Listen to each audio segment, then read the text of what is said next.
Cool. Hello, everyone. Welcome to the SIG meeting for Monday, the 22nd of April, 2024.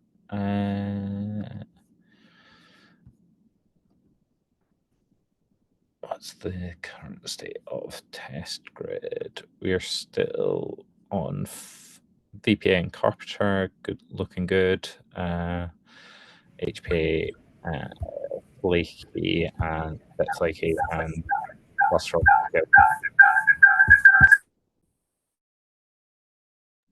Sorry for that.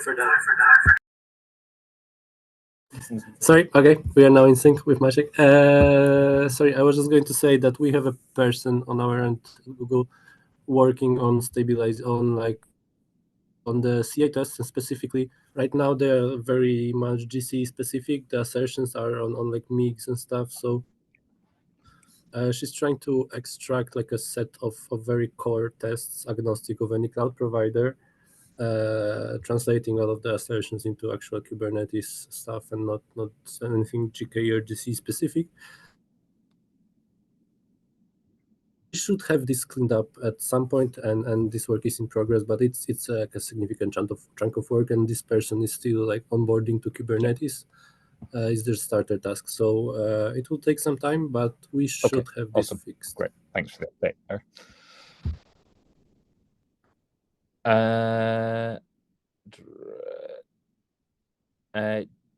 Jeff.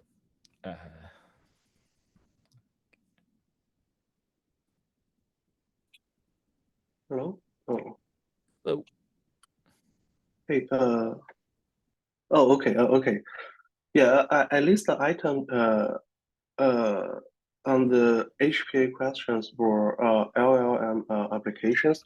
So recently, by the way, this is Jiaxin from ByteDance. I'm working on the serving infrastructures, and we try to solve the GPU auto-scaling challenges.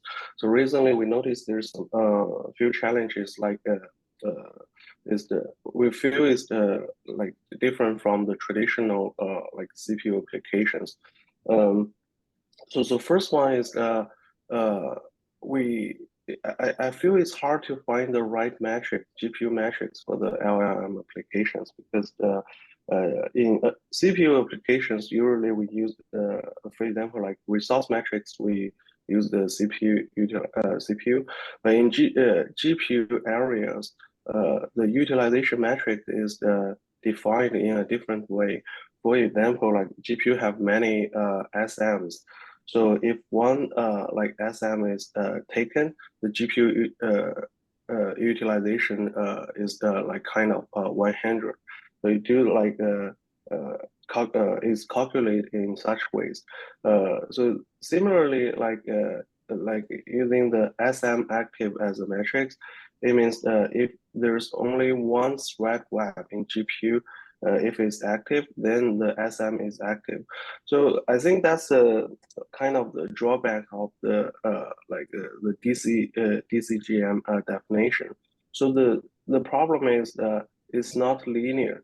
So I can give an example. Let's say if we have a one replica, and we load test this pod, so the SM active goes very high.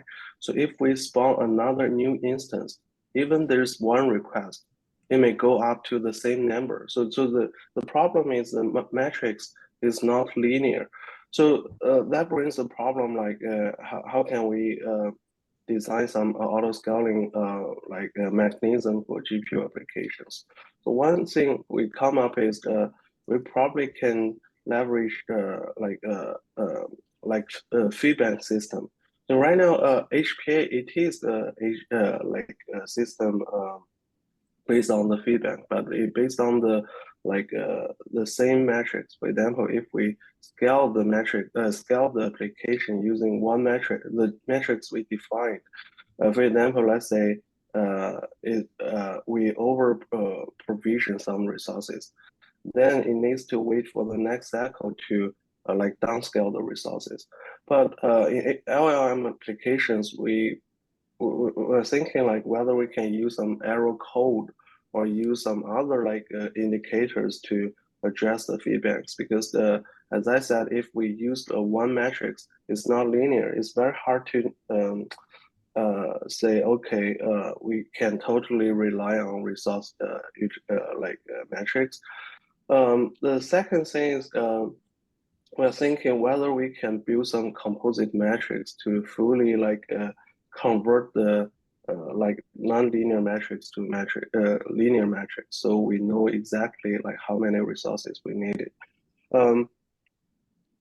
Yeah, so that I think that's the two technical challenges. But by the way, I think I forgot to mention we talk about the resource metrics, the QPS, or concurrency, like some indicators adopt in Knative, that doesn't work for LLM applications as well. So the key problem is for every single request in LLM applications, the output varies. So we cannot rely on QPS to check, okay, what's check the load on the servers, because the input token is different. Then we use different compute power to build the KV cache. Similarly, like the output token, so the loss varies, so that consume different GPUs, memories, and computing powers. So I mean, that's I think the challenge is in the LLM domain. That's totally different from the traditional applications. No matter we use resource metrics and application metrics. So I'm asking was the best practice done by other members in the community, and do we think that's kind of a research problem, or there's some engineer best practice? Yeah.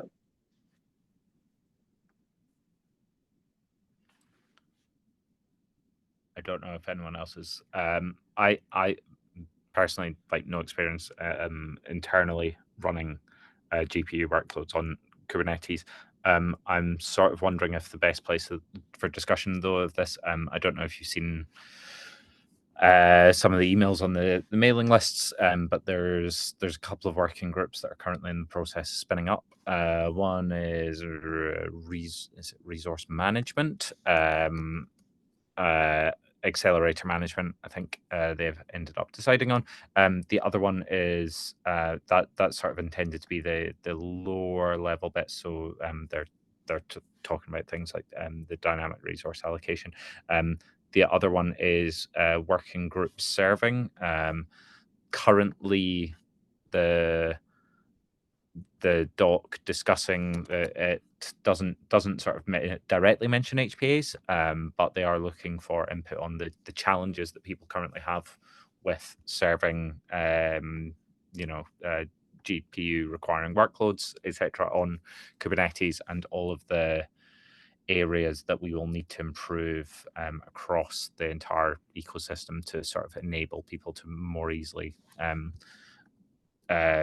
do that. So I will post a link to the current doc on the accelerating working group.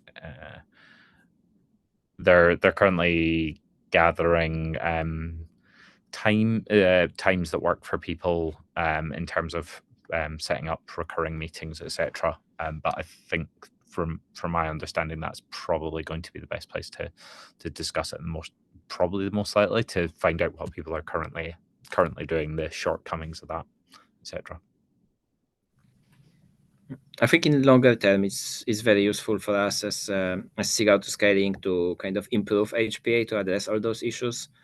To have this document and other documents coming out of the serving working group is just source of all the use cases, so we can understand how we can improve HPA. I'm planning to attend this, and I don't know about other people from SIG Autoscaling. I think there is definitely place for us, but it's more about long term, how do we improve rather than what the solutions are now, which probably, as you said, the working group is maybe more likely place to have answers for this.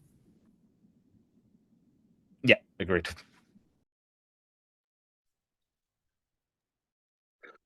Yeah, sounds good. I do think, yeah, the working group serving is probably the right place to discuss the specific workload. So I'm just curious, what's the relationship? Seems the working group serving is kind of a virtual like group, because in that doc I see is the copy to different special interest group, and probably you need to leverage the expertise from different groups, right? How will that work in the future? Yeah, so the intent for both of these newish working groups is that they are concerns that cut across multiple SIGs. So there almost certainly will be requirements for HPA, but also cluster autoscaler and carpenter to make improvements to improve the experience of people trying to serve these workloads. The intent is that effectively the working group should is there to gather that input and then also figure out where the work needs to be done, and then coordinate with the SIGs that actually own the sub projects or pieces of areas of concern, and get as well as obviously getting input from ourselves and the other SIGs listed there. Yeah, sounds good. I'll check it out. Yeah.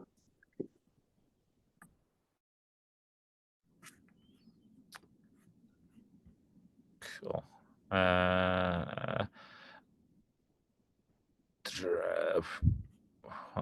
What was next on the agenda?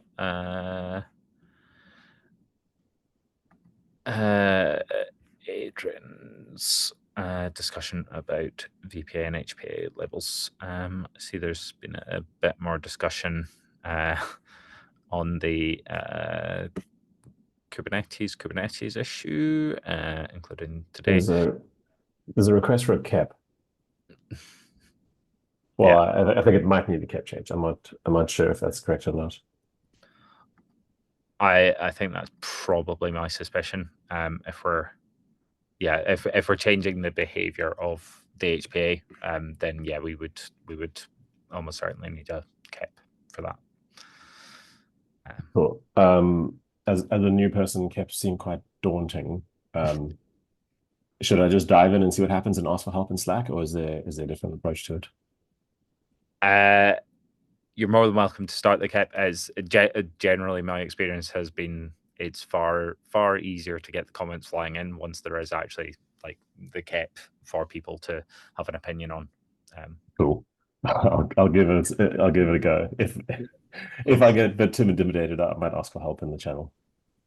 One general kind of advice with caps that, at least in my experience, holds true is timelines are very important. So what ends up happening is people are working on caps in the first part of Kubernetes release cycle, and especially all the caps approvers and reviewers are active then, and then they moved on to other stuff, and you may not get very many comments or activity or approvals in the other period. So usually, I think there's essentially around a month-ish.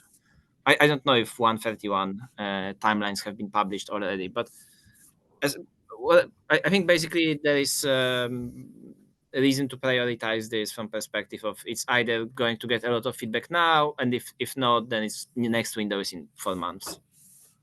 Cool, thank you.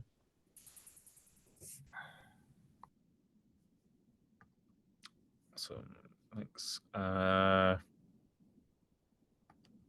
Krishna and Payu. Hi, I added one question as a follow-up from the last meeting.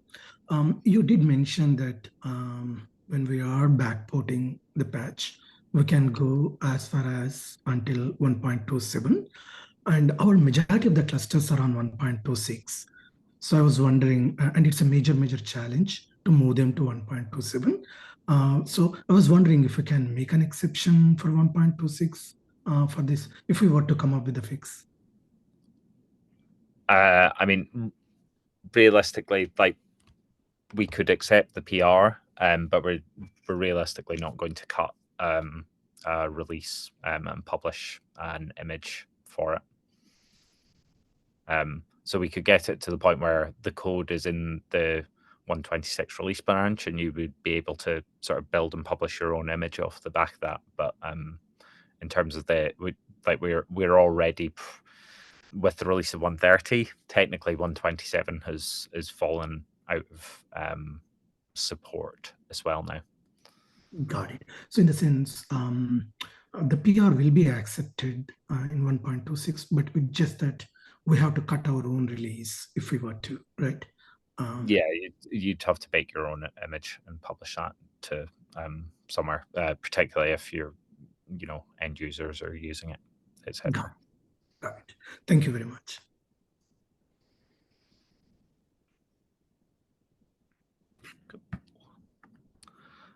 Marco.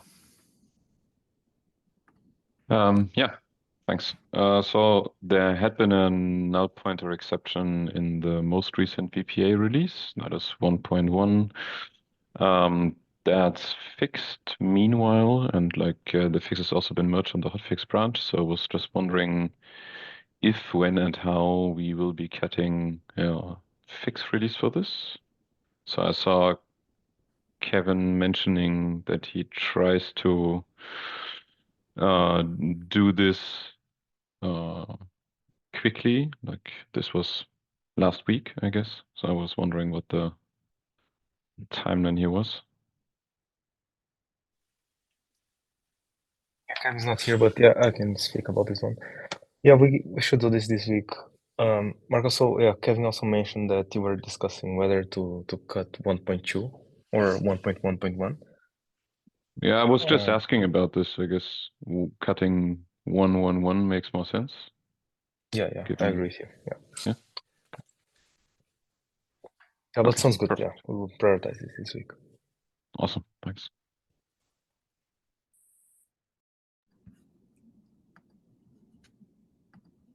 Cool. I guess a couple of quick ones from me. One is the lazy consensus period has passed, and no objection. So Martian will be stepping down, and Maciek will be taking over as co-lead of the SIG. We'll kick off the required admin to sort of get everything done there. But that's now in progress. And secondly, Cluster Autoscaler 130 release. We started the process of cutting this on Friday with the release of Kubernetes 130 last week. One decision we ran into with that is that currently the 130 release branch has quite a few PRs that have been merged around the DRA side of things that aren't currently sort of functional, but there is a flag there that theoretically users could currently enable it. And the concern is that currently that API is in the code as beta when we know that there are going to be changes there. Sorry, provisioning request. Yeah, that's my fault. So we were debating between myself, Maciek, Kuba, as to whether we just hard code it off, etc. So since we discussed it on Friday, there's some updates. So I think the main question is whether there are going to be changes. Depends really on whether there is any particular feedback from Carpenter team, and we have a meeting with them later today where I'm planning to discuss it. So I think that could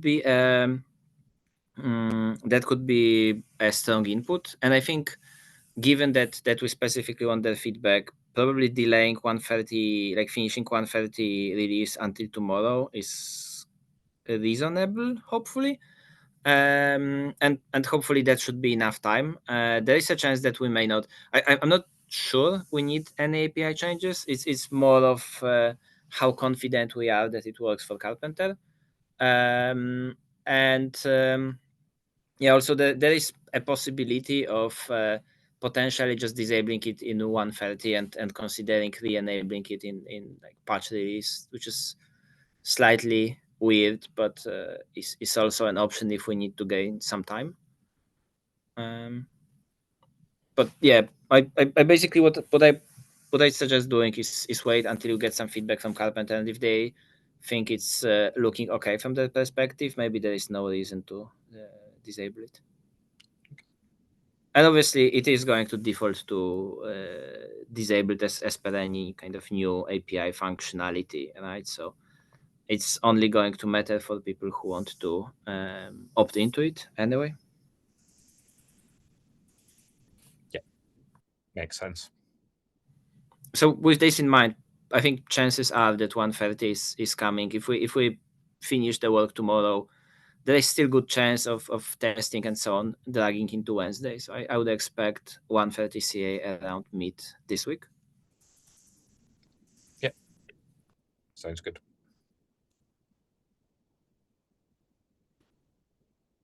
Awesome. That meeting with Carpenter, is that in an hour and a half?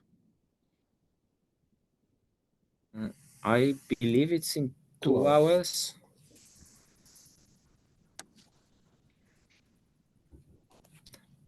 We can probably figure it out offline. Yeah. Cool. Yeah, makes sense. Cool. And that was all we had on the agenda. Anything else anyone wants to raise? Yeah, I just wanted to remind about a quick reminder about the documentation. It's still in review. So far, I've gotten some comments from Azure people, but like I'm still missing some. Like your review, Guy, I'm also going to follow up with the Carpenter people during today's meeting. But if anyone's has any comments, and if anyone hasn't been on the last meeting, I created Node Autoscaling documentation. There's a PR in review currently, so feel free to check it out. And there's a staged preview and comment what could be changed. That's it. Awesome. Thanks. Yeah, I'll try to make sure I give it a look this week. Awesome. In that case, thanks very much, everyone, for attending, and see you all next week. Thank you. Thanks. Later.